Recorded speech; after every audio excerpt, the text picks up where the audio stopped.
তুলিয়া কিসের লাগিয়া এত যত্নে গড়াইয়াছেন।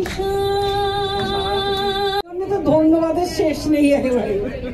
যখনই শুনেছি গল্প কিচ্ছু শুনিনি যে আমি আর পড়ার না আছি আর পরিচালক হচ্ছে ও, আমি হ্যাঁ বলে দিয়েছি। কারণ আমাদের বাংলা ইন্ডাস্ট্রি বুঝতে পারে না যে এই দুটো মানুষকে নিয়ে ছবি করলে কতখানি লোকের মন জয় করবো, তাই তো? কিন্তু সেটা যে ও বুঝেছে, আমাদের প্রডিউসাররা বুঝেছেন এবং এই টিমটা বুঝেছে, সেই জন্যে আমি ভীষণ খুশি। আর সেই আনন্দটা নিয়েই কাজ করতে এসেছিলাম।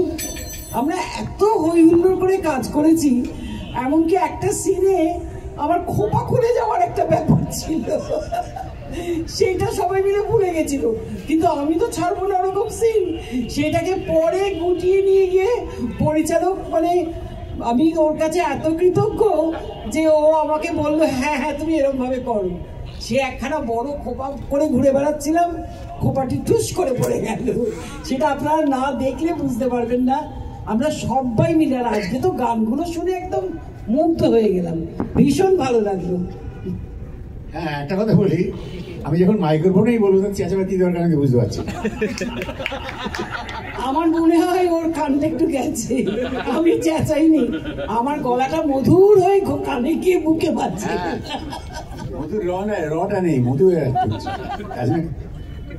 একটা কথা বলি, অনেকেই বলেন যে আজকের দুনিয়ায় এই কেন বলছে এটা, আমি এখন যদি বলি শুনতে আমার ভালো লাগবে, সেই জন্য এটাকে দেওয়া হয়েছে।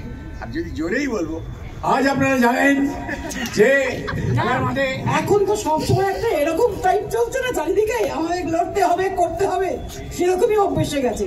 আর পদ্মরানীর চরিত্রটাও ওরকম, একদম এরম করাই চরিত্র থেকে বেরোতে পারছি না।